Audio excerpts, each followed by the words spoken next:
right, Stevie. When I count to 3, you'll be forever free of this silly little aversion of yours. 1, 2.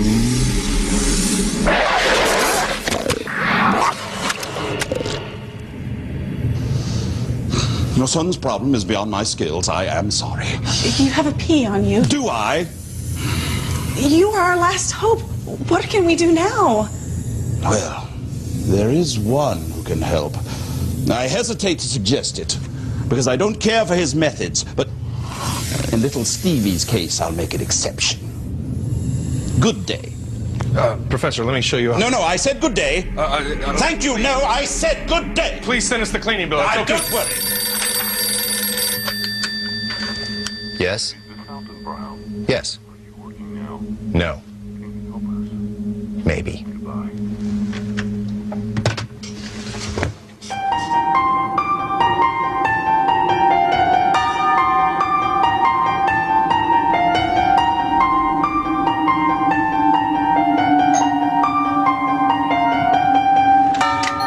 Mr. Brown? I'd like to see the subject now. Excuse me? Please, come on in. Thank you. Thank you. Thank you. Hi, Stevie. I'm Mr. Brown. I hear you're having trouble with your peas.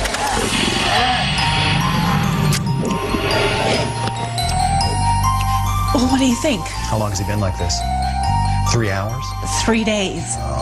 Let me guess, you told him he couldn't leave the table until he ate all his peas. Well, that's how our parents got us to eat them. Oh, really? And were the peas that your parents are trying to get you to eat as gray, lifeless, mushy, and disgusting as the ones on the wall there? Disgusting? Yes, they were that disgusting, and we liked them. Okay, we didn't like them, but we ate them. Oh, look, Mr. Brown, can you help our boy or not? I don't know. He's pretty far gone. You know how kids are when they dig in their heels. They're like pit bulls. Have you ever seen a pit bull really grab hold of something? You got to get a pry bar in their mouth and jimmy it around. And the problem here is not so much that we need to open his mouth. We need to open his mind to the possibility that peas aren't just good for you, but that peas are good. I wish I had a dime for every case of pea-lock I was called in to work. It's the ugliest culinary dispute a family is likely to face, and it always has the same result, you know? The kid buckles, he eats his gray, lifeless orbs, and then passes on the tragedy to another generation. It's a vicious cycle, all based on ignorance. Neither little Stevie nor his parents appreciate the fact that unlike their leguminous cousins, beans and lentils, peas are unique. They can be eaten at almost any level of maturity. They can be consumed dry or fresh. And of course, in the case of sugar snap peas or snow peas, they can be consumed in their pod practically in a raw state. They will have to wait for their own show, however, because today we are going to focus on the pea that American kids love to loathe, the English garden or sweet pea, and its very versatile ancient ancestor, the field pea.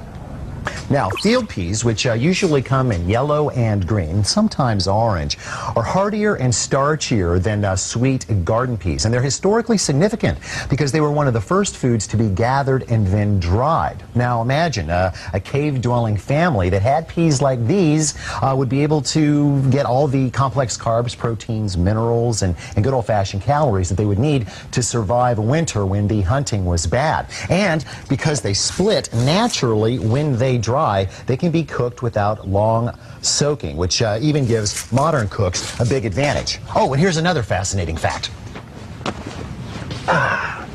Early European agriculturists, like my little friend here, learned fast that if they were going to live off of staples like wheat and barley, that they were going to have to practice field rotation.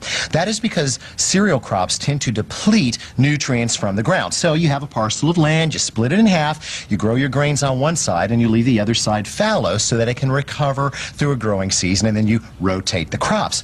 Peas, however, do not deplete nutrients from the land. In fact, they feed it. So if you take the same parcel of land and split it into thirds, growing peas there, and we'll say wheat here, and leaving this little piece fallow down here, you can actually double your nutritive output every other year. Now, peoples who adapted the three-field method, such as the Franks under Charlemagne, eventually came to dominate the economic landscape of Europe. So you could say that peas changed the world.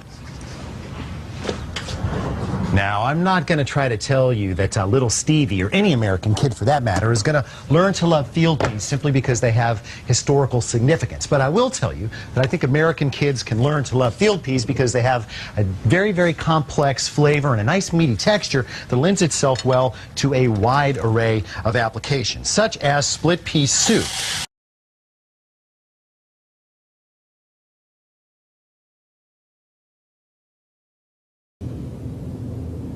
Wow, that smells great.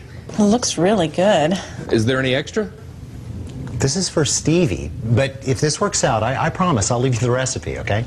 You know, I remember reading that they used a lot of pea soup in making the movie The Exorcist. Oh, yeah, that's right, because it stuck to clothes and stuff. Oh, like your coat. Or that shirt, which is real nice. You know, maybe this isn't what I want to be walking in there with right now.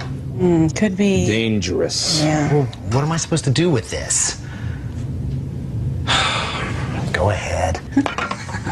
You know, maybe I should spend some time trying to appeal to his intellectual side. Hey, Stevie. Just got a little movie for you to watch, okay? The garden, or sweet pea we know today, was born when 17th century Dutch agriculturists spotted the occasional mutant mini pea plants in their fields, and no doubt building upon the work of Gregor Mendel, did what they've done with everything from carrots to tulips. They coaxed entirely new varieties of plants out of the gene pool. Unleashed upon Europe, the dwarf pea, or petit pois, started a craze